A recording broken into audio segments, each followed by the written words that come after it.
अमानुष मारहाण झालेली आहे आणि पोलिसांना केवळ आत जाण्यासाठी विनंती केली त्यावेळेस ही मारहाण झाल्याचं कळते। काय नेमकी माहिती तुमच्याकडे आहे? आज मतमोजणी आहे, इथं मतदान करायचं नाहीये, कळत कसं नाही या लोकांना?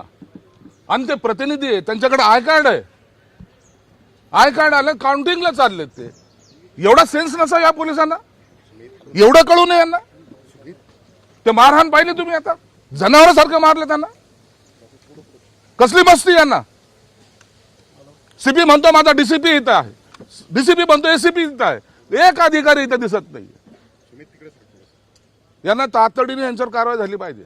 आता मी मुख्यमंत्र्याला तर बोलणारच आहे मी आता, परंतु ह्या पद्धतीने जर मारत असतील ना, ही पोलिसांची झालेली मस्ती आहे, ही मस्ती कुठेतरी उतरली पाहिजे। आता हे माझे महापौर आहेत, त्याचा हातपाय हे बघा काय आहे, फ्रॅक्चर आहे तो। काय झालं काय? मतदान करायला चालले होते ते?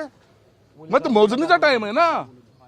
तुम्ही पोलिसांची मस्ती म्हणताय, एवढ्या मोठ्या संख्येने इथं आलेत, कायदा सुव्यवस्था राखण्याची त्यांची बघा जबाबदारी आहे। ना काय करतायत ते, जाऊन बघा ते कशा साईडला उभे आहेत सगळे। अहो मतमोजणीच्या वेळेला सगळीकडून बॅरिकेड लावलेले आहेत, बरोबर आहे? सामान्य माणसाला प्रवेश नाहीये। मग असं असताना जे प्रतिनिधी आहेत ज्यांच्याकडे आय कार्ड आहे त्यांनी आतमध्ये यायला आणि त्यांना जायला तुम्हाला मज्जाव कसा करू शकता तुम्ही? ही कोणती मस्ती आहे तुमची? हा जर मतदान चालू असतं तर समजू शकतो आपण। हा बळाचा जो वापर आहे ना, हा मस्तवालपणा आहे। तुम्ही म्हटल्यासारखं आता एसीपी डीसीपी कडे बोट दाखवतायत, डीसीपी एसीपी कडे बोट दाखवतायत। या तिघांबरोबर आमच्यापैकी एका सुमितला सुद्धा जबरदस्त मारहाण केली आणि कॅमेरा बंद कर म्हणून सांगितलं त्यांनी। तो देशमुख नावाचे कोणीतरी अधिकारी याला सांगितलं की तू बंद कर म्हणून। आता ही जी मस्ती आहे, आता तुम्ही चॅनलवाले आहात, तुम्हाला सुद्धा जर त्याला मारहाण केली, त्याला चॅनलवाल्याला मारहाण, कॅमेरा बंद कर, आम्हाला मारू दे, याचा अर्थ काय? हा सागर देशमुख नावाचा जो कोणी प्राणी आहे ना, याची मस्ती ही उतरली पाहिजे। आता त्याच्यावर आता गुन्हा तातडीने दाखल झाला पाहिजे। सीपीला मी बोललो, सीपी तिकडून आता बोलतो की माझे अधिकारी तिथे आहेत, स्पॉटवर यायला काय झालं त्यांना? पाहू शकत नाही ते परिस्थिती काय चालली म्हणून।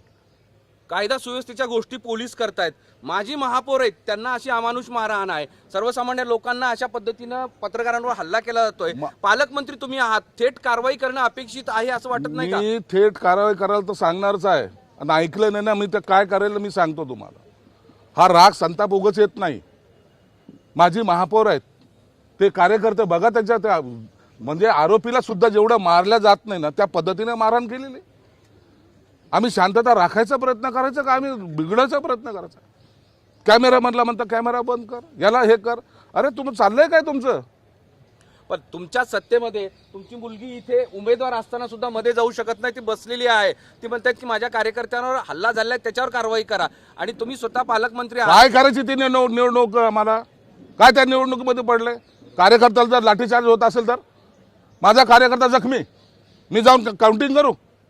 मी जाऊन तिथं पाहू कोण निवडून येतं, किती किती गुलाल उधळायचा? माझ्या कार्यकर्त्याचे डोके फोडणार आणि आम्ही गुलाल उधळून घ्यायचा, हे आमच्याकडून सहन होणार नाहीये। ते अतुलकर नावाचे डीसीपी आहेत, ते पण काही बोलला तयार नाही, ते म्हणतात की मला माहिती घेऊ द्या। माहिती कसली घेणार आहेत असा प्रश्न आम्हालाही पडलेला आहे। हे जे ना हे ठरवून काही लोकांनी आता केलेली, तर शब्द मी वापरला असता तर पुन्हा तुम्ही म्हणाल की जीभ सटकली म्हणून। या अशा पद्धतीने आम्ही आयुष्यभर आता इलेक्शन लढत आलेलो आहे, अनेक निवडणूक आम्ही लढल्यात, पण अशा पद्धतीने झालेलं आम्ही कधी पाहिलेलं नाही। काउंटिंगच्या दिवशी लाठीचार्ज कधीच नाही, इतिहासामध्ये कधी झालेला नाही। आणि धक्कादायक म्हणजे जिथे काउंटिंगसाठी जे लोक बाहेर गर्दी करतात तिथे एकही पोलीस नाही, म्हणजे किती वाईट अवस्था आहे। रस्त्यावर लोकांना जाता येत नाही, प्रचंड गर्दी आहे। जालना रोडवर एसएमएसच्या समोर गर्दी आहे, तिथे कोणीच नाहीये, तिथे पोलीस नाही, सर्वसामान्य लोकांना प्रचंड त्रास होत आहे, आणि इथे मात्र मोठी गर्दी करतायत। आमचे आयुक्त तिथून मॉनिटरिंग करतात, मॉनिटरिंग बसल्या ठिकाणून मॉनिटरिंग करतात। अरे फिरा ना रस्त्यावर तुम्ही, काय तुम्हाला काय झालंय काय तुम्हाला? रस्त्यामध्ये लोकांना त्रास होतोय, काही म्हणजे काही हितचिंतक असतात ते तिकडे गर्दी करतायत, ट्रॅफिक जाम झालेली, शहराचा बोजवारा उडत चाललेला आहे, आणि पोलीस आपल्या मस्तीत आहे। इतकं संवेदनशीलपणा शहरामध्ये दिसतोय, संवेदनशील केंद्र सांगतायत, आणि काहीतरी अनुचित होऊ शकतं असं असताना सुद्धा इतकी बेपर्वाई पोलीस करतायत, तर त्यावर आता तुम्ही पालकमंत्री म्हणून शेवट काय सांगाल? मी मुख्यमंत्र्यांना बोलणार आहे, उपमुख्यमंत्र्यांना बोलणार आहे, आणि यांच्यावर कारवाई। मला हा निवडणूक हा आमचा विषय नाही आहे, निवडणूक जिंकेल कोण हरेल कोण हा विषय आमच्याकडे नाही। कार्यकर्त्याला झालेला अमानुष मारहाण हा आता आमचा प्रमुख विषय असणार आहे. मात्र म्हणून तुमच्या, कार्यकर्त्याला कमीत कमी 100 पेक्षा अधिक पोलीस त्या ठिकाणी होते. आम्ही घटनास्थळी होतो आणि त्यांनी घेरून मारलं. घेरून मारलं. अहो गुन्हेगार असल्यासारखं मारतं ना. मी स्वतः घरी बसलेलो होतो, चला काउंटिंगला जात आहेत, होईल जे काय निकाल लागायचा लागेल, आपण नंतर भेटूया. अहो 100 पोलीस आता तुम्ही स्वतः पाहिले ना. आता चॅनलवाले जेव्हा पाहतायत, आता ह्याला डिनाय कसा करेल आता.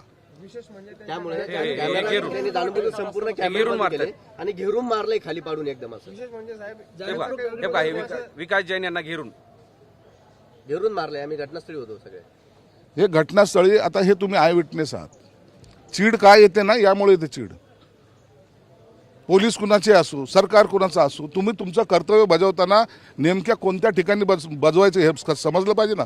मर्दुमकी इथं काय दाखवता, त्या ड्रग्सवाल्याकडे दाखवा ना, दारूच्या अड्ड्यावाल्याकडे दाखवा ना, गुड्ड्याकडे दाखवा ना, त्या टायमाला तो बलात्काराकडे दाखवा ना, त्या टायमाला शेपूट घालता साले, आणि अशा टायमाला त्या मर्दुमकी दाखवता कार्यकर्त्यावर.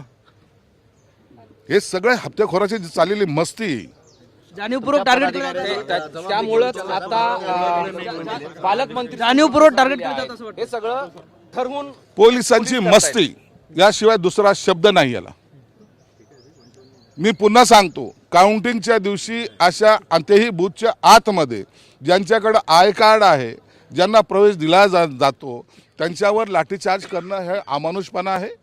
ज्या पद्धतीने माजी महापौर विकास जैन आणि इतर आमच्या कार्यकर्त्यांना मारलेलं आहे अक्षरशः ढोरागुरासारखं, ती गोष्ट सहन करण्याच्या पलीकडची आहे. बरं सर, एक शेवटचा प्रश्न असा आहे की आता हे सगळे बसलेत, स्वतः उमेदवार खाली बसलेत, त्यांचं म्हणणं आहे की कारवाई होईपर्यंत आम्ही उठणार नाही. हे किती वेळ चालणार आहे?